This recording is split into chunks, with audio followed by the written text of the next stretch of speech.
The NBA playoffs are here, and I'm getting my bets in on FanDuel. Talk to me, Chuck GPT. What do you know? All sorts of interesting stuff, even Charles Barkley's greatest fear. Hey, nobody needs to know that.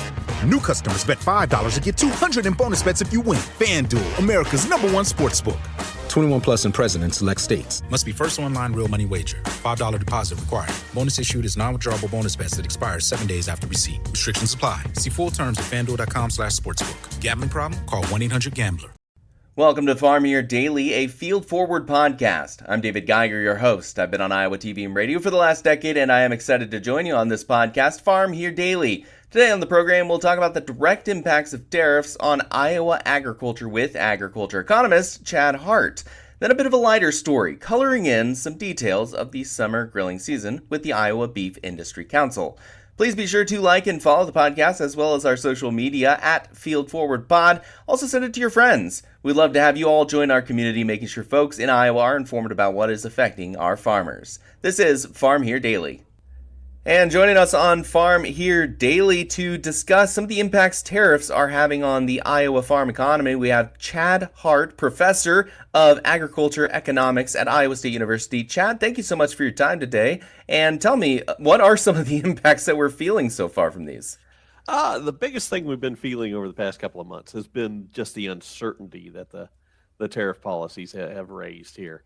The idea is that, basically since President Trump started his term here, there have been tariffs that have been floated out there, floated back, paused, reestablished, and so there's just a lot of uncertainty around that right now. And the way that's sort of manifested itself for Iowa farmers is, on days when tariffs are being announced, prices tend to drop. On days when either they're paused or we're hearing about the potential of talks that could lead to the reduction of tariffs or some sort of new trade agreement, prices tend to rise.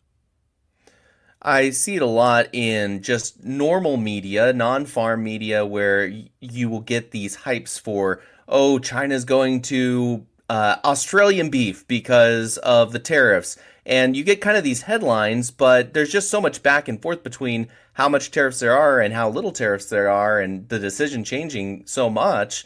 I can see how that's such a huge impact on farmers. So what would you say is kind of something that's been a little bit more consistent when it comes to the tariffs?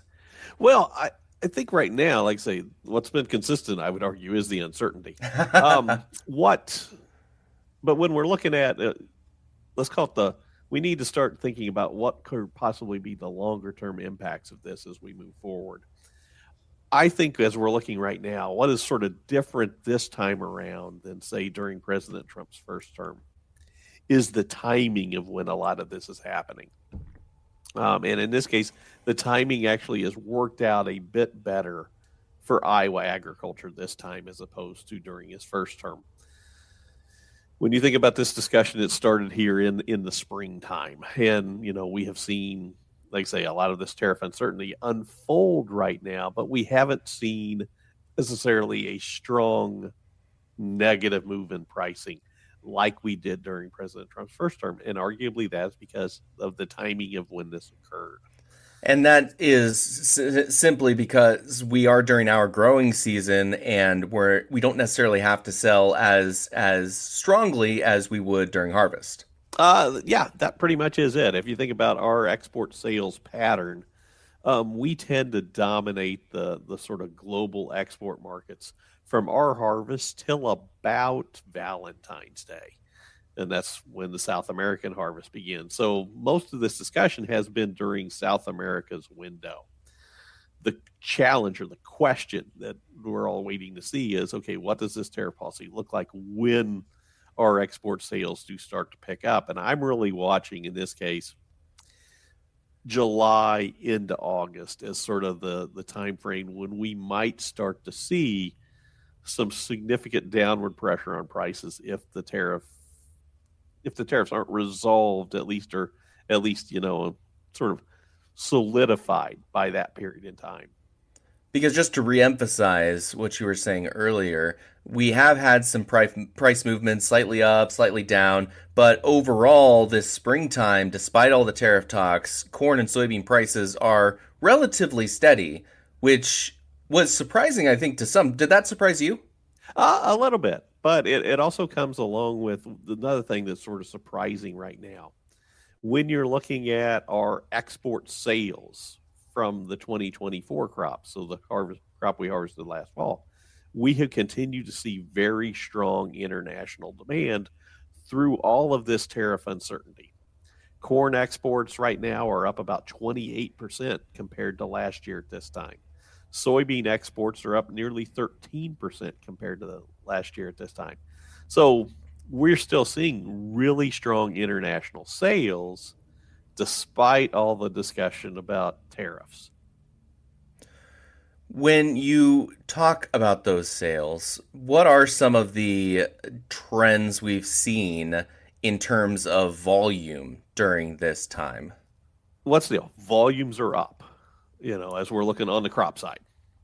We have seen an increase actually on the wheat side for corn, for soybean meal, for soybean oil. It has been a fairly strong pattern across the board. Livestock side, we're not seeing that growth there, which is a little different. And I argue, especially in this case, not necessarily unexpected. When you think about, for example, our beef market, I wouldn't expect to see export growth there because we continue to see a smaller beef market here overall in the U.S., limiting what we can export there. So it has been, like I say, fascinating to watch, especially as we just sort of discussed. This is not the time of year on the crop side when we're used to seeing fairly strong U.S. export sales. Yet, especially for corn, that sales march has continued on sort of unabated over the past several months. I appreciate you bringing up the shrinking cattle herd because that is a massive factor when it comes to the cattle prices that we've seen right now. So this next question may seem a little bit more on the ephemeral side. There's so much nuance when it comes to agriculture, commodities, marketing, and prices. It's hard to just point your finger at one single thing. In most cases, the cattle market, that one's pretty, you have supply and demand. When you have little supply, you're going to have the cattle situation we have now.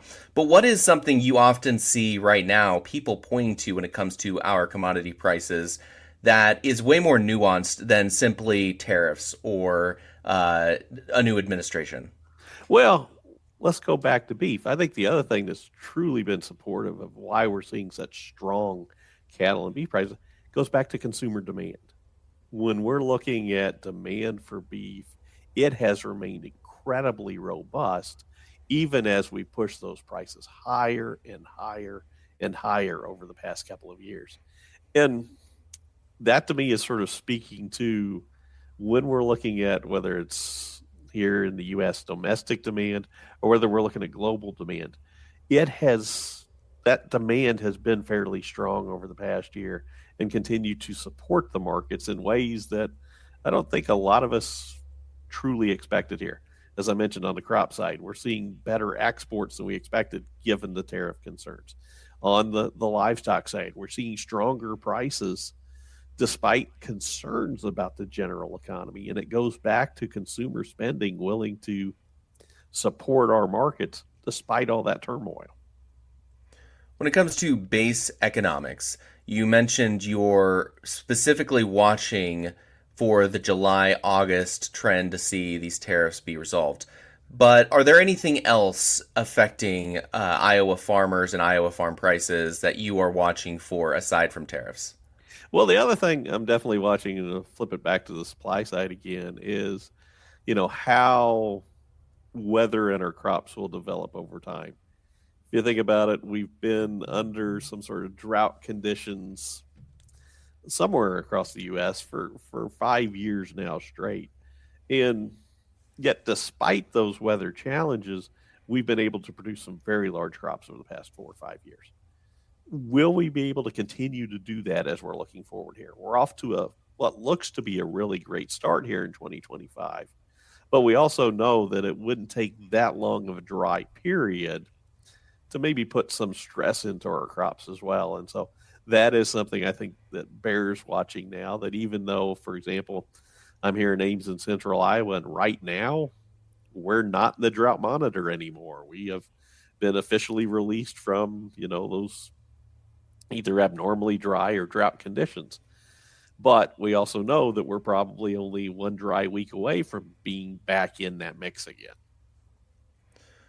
As a final thought, I'm going to bring up something that I think is kind of controversial when it comes to the farm communities when it looks at it. But I do keep an eye on that ag economy barometer that's released by Purdue University. And it said this past month that farmer sentiment was at a 4-year high right now. Is that what you have seen or experienced, and is that shared by you? I haven't necessarily seen that from our folks here across Iowa. I would say there is, let's call it cautious optimism as they look forward, but not necessarily any more optimistic than, say, they were a year or two ago. I think, if you will, the optimism is based upon that farmers do recognize that, yeah, we're moving a heck of a lot of product right now, that despite producing some of the biggest crops we've had over the past few years, that prices, while they have pulled back, they have found a plateau here and look to be holding that plateau as they look out there. And they are cautiously hoping that this trade uncertainty does lead to the possibility of more permanent trade agreements as we look forward over time. So I believe cautious optimism is what I see here in central Iowa, but it's not necessarily greater than what it was a couple of years ago. And then also, do you share some of that cautious optimism when it comes to our ag economy? I do, because like I say, when I'm looking at I'm looking at the export patterns and going, that has been incredibly robust. That's something I've been seeing building for the past several months. And so as long as the tariff discussion doesn't derail that, and so far it hasn't, that hopefully has some legs and can continue over time. And it's that type of demand growth that's what a lot of, especially the crop markets, are looking for. If you think about for our corn and soybean markets, again, we've been producing at very strong levels the past few years. So we need to find that demand growth out there. And right now, the international markets are trying to provide that growth. There are some farmers who, as you mentioned, are cautiously optimistic, but I think there's also some farmers who are anxious about the farm economy. What would you say, if you have anything to say, that would relieve that type of anxious thoughts when it comes to the state of our farm economy? Well, I think in this case, the only thing that will truly relieve that anxiety is time and let's see how the markets develop. I get the anxiousness. I understand it. Like I say, I'm worried that if this tariff uncertainty rolls into the fall and we still see, the possibility of 50% tariffs on the EU, 80% tariffs on China, that we know that will have a negative impact if it goes to that point when we're bringing in the harvest. At the same time, too, I know that, there are folks not only here in the U.S., but in those other countries working to make sure that's not the case by the time we get to harvest. But it's going to take that time and development in those discussions to truly lower that anxiety. Chad Hart, a professor of agriculture economy with Iowa State University. Thank you so much for joining us on Farm Here Daily. Thank you. What's worse than an ad interrupting your favorite music or podcast? That uninspired coffee you've been drinking while working, which is why Flavia is elevating your everyday coffee experience. Now you can enjoy cafe-quality beverages like coffee, tea, frothy lattes, and creamy hot chocolate made right in your home office, actual office, or wherever you want to upgrade your mug with bold, delicious flavors. Visit Flavia.com to shop the collection of machines and beverages now. All right, this is Farm Here Daily. We'll have more conversations on the way, but we're going to take a look at the Thursday market close. There was some green on the board. July corn, 3/4 of a penny higher, 4.39.5. September rising 3.5 cents at 4.31.5. Soybeans in July, 6 3/4 cents stronger at 10.51 3/4, with August rising 7 3/4 at 10.46.5. Soybean meal in July unchanged at $297.10 a ton. Wheat in July, 2 1/4 cents stronger at 5.45.5, with September rising 2.5 cents at 5.59 3/4. In livestock market close for Thursday, a heavy side to the green there. Live cattle in June, $4.50 a hundredweight higher, $222.90. August rose $4.47, $216.82. Feeder cattle in August, $5.27 a hundredweight more at $309.15, with September rising $5.15 at $308.30 a hundredweight. In lean hogs, June, 87 cents a hundredweight more at $100.85. July fell 22 cents at $104.80 a hundredweight. That is the Thursday market close. This is Farm Here Daily. America's beverage companies are investing in America. We're American companies, making American products with American workers in America's hometowns. We're local bottlers and manufacturers, operating in all 50 states, employing more than 275,000 Americans in good-paying jobs, delivering for the nation, because we believe in the promise of America and the people who make it great. Learn more at WeDeliverForAmerica.org. Paid for by the American Beverage Association. And joining us on Farm Here Daily, we're going to be talking beef. And to do so, we have some folks from the Iowa Beef Industry Council. Olivia Hanson joins us. She's the communications and marketing intern joining us. And Olivia, you've been put in part of the process to create a really cool thing that's going on at the Iowa Beef Industry Council, and that is the summer coloring contest. Can you tell me a little bit about that? Sure. So we are really excited to announce that we just launched our annual 2025 Iowa Beef Summer Coloring Contest. So if you head to our website, iabeef.org, you can find our coloring contest on there with all the steps to get involved. So we're excited about this opportunity to be able to involve young kids from the ages 2 to 8 in celebrating the beef industry as a whole, learning more about beef, and then obviously just partaking in some fun and creative coloring opportunities throughout the summer break. What does the coloring contest entail? I clicked on the release here and it looks like there's a pretty neat picture. Do you have to use that? Yeah, so we created that picture. It kind of captures the different agriculture industries in Iowa as a whole, but most notably the beef industry, because that's what we do here at the Iowa Beef Council. So promoting all the things that go into raising high quality beef, and then all the delicious products that we can get from beef. So coloring on that page to celebrate that, and that keeps things consistent with the competition so that everybody's coloring the same thing.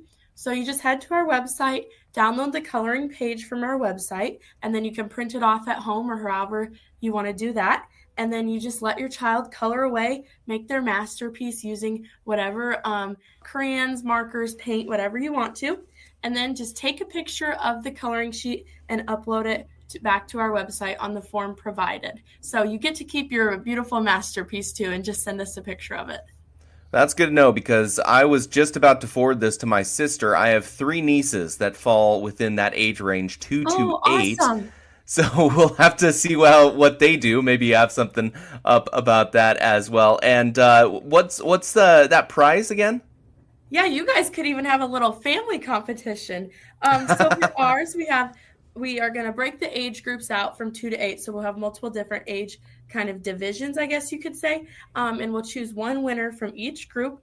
And that winner will receive a $50 beef certificate and some beef swag to go along with that. So something for the kids, and then maybe the parents can enjoy that beef certificate and cook up a nice summer beef meal.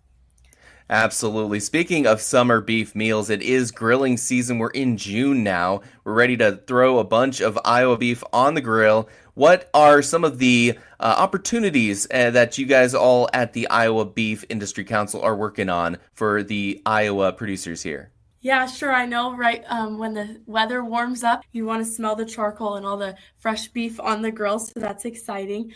So if you head to our website, iabeef.org, You can find a lot of different grilling recipes, grilling tips and tricks, and things like that. Then we also send out a monthly consumer e-newsletter. So we have that one drafted up and should be sending that out next week for June. And that has a bunch of different tips and tricks. And a little more notably, June is National Steak Month. So maybe you want to throw a steak on the grill for June. And we have some more tips about grilling steaks.